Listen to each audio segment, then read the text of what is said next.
self-actualization, or however it's pronounced, is not easy. It requires the individual to look inwards, but not just self-centered point of view, but to look in and break out of it, to look outwards. It is no longer just the individual's needs, it is also everyone else's needs. You can't coexist in a world if you're self-centered. You can't allow a river to flow if you're just going to pile stones in front of it. Yes, you can still put stones in a river and it can still flow. But if you're going to block it off, then there's no coexistence with it. There's just ending it. There's just sneering or singeing or snuffing out. I accidentally combined them both in one word. I, as an individual, lack the influence to move hundreds. I also lack the inability to, with a few words, catch everyone up to speed. I can't just transport my thoughts and have everybody instantly recognize and comprehend. That's not how that works. And because of that, I make these videos to reflect and to recognize and to self-actualize. I know that there is a problem and I need to fix it. I know that even though I know I have to fix things, I fully comprehend that I cannot do it alone.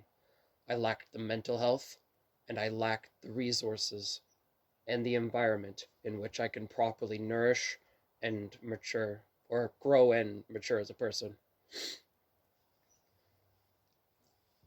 I say this world is down a bad path, but just that the good has to suffer before it can get good.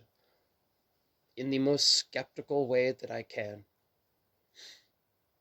I do not believe that this world is going to go down a dystopian route. It will, but not forever. I believe that the suppression of expression, as it has in the past, is going to cause such a savage, unrelenting, but nourishing retaliation.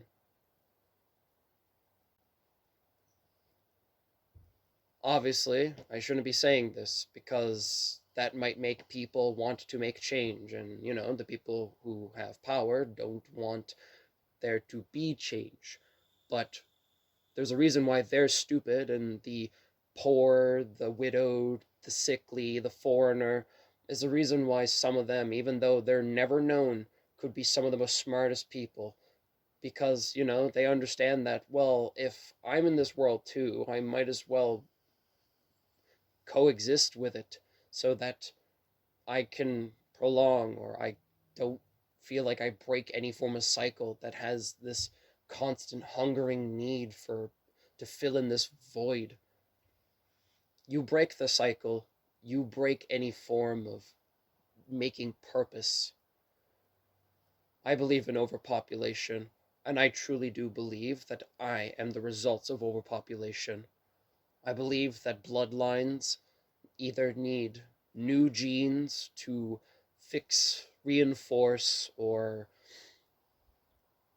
do whatever, instead of just the same genes that sort of grow weirdly or out of control.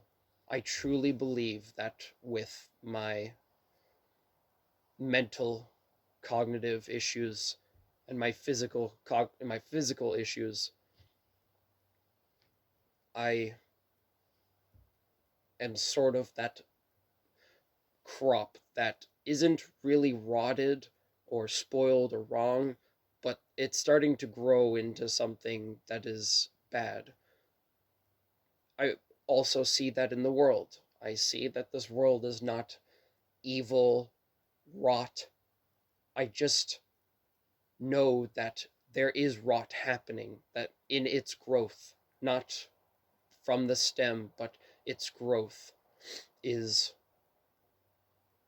growing into something sinister, into something that will not nourish anything. I say any of the words I say in these 3 videos in hopes that people understand that I do not wish to kill off anybody. Yes, there are people who definitely should not be doing any of the shit that they're doing, but like that doesn't solve anything if I just shoot them down or I stab them or I beat them up or I make them feel real bad about what they're doing. If I'm going to give even the worst of people, my enemies, people who prey down on me, people who wake up every single morning hoping that the world fucking burns because I just hate everybody and I can't look past myself, they have room to grow. They have the potential. They're human. I'm human. I'm so below the pecking order, yet I have the mindset of knowing that every individual, even the ones above me, have the potential to grow. Not every single king was shit. Not every single queen was the most worst. There was not every single president was so bad. Not every single prime minister is evil. The only reason why it looks like that is because these people choose not to do anything good for the ones below them. Because power is intoxicating. And to steal from Tanya the Evil, it's an anime about some prick who got isekai'd and then he turned into a little girl. But Germany, World War II, and he realizes, I guess she, because he realizes that power is intoxicating. When you're winning, it's like a cup that's overflowing. But no matter how much you drink from it, you just always want more, and now it's dried. You need more. It's not the actual full saying. I'm sort of parrying it. It was done very wonderful and explains why, like, it's so intoxicating. Go watch it or just search it up on YouTube. Like, Tanya and the Evil talk about cup overrunneth. I don't know. Uh, that's pretty much it. I don't have to say any smart words. I don't have to say anything else. It's televised.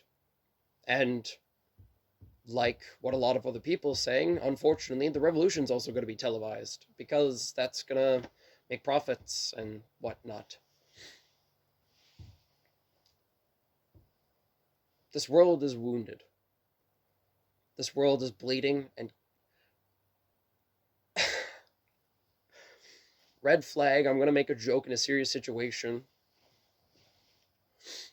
Uh, Basically Left 4 Dead expert and there's no med kits and all your team is down and you're just like, oh fuck, there's the safe house, and you don't know if you're going to make it or if a special infected's going to spawn right in front of you as you turn the corner.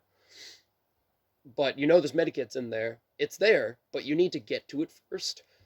That's the joke I'm making about how this world feels. I know I can't just say directly to the point. I don't have that type of mental capacity. I talk in imagery and metaphors. This should give it away. I talk like a pack of tarot cards. I know it's frustrating for everybody because it's not directly to the point. But I'm hoping to weave concepts into the main narrative that I'm trying to say.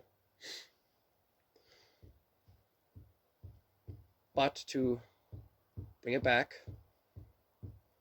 self-actualization is not for everybody. And I don't mean that in like a, oh, you're incapable of doing it.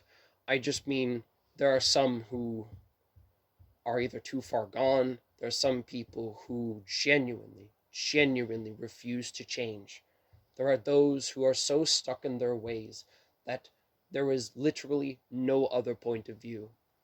But at the same time, it's not meant for everybody because there are those who will accidentally dive too deep, realize that it's pitch black, they're in a swamp up to their tits, and now they have to dig at roots, but they can't reach it because it's underwater, and now they have to hold their breath ripping at them. And some people don't make it out because they find things about themselves that They don't want to accept, no, no, no, no, I'm not narcissistic. No, no, no, no, no, I don't have these issues. I don't backpedal. I don't gaslight. I don't love bomb. I don't. Self actualization is a double edged sword. It is the dangling dagger because it requires you to comprehend and accept that you have flaws, that you're not perfect.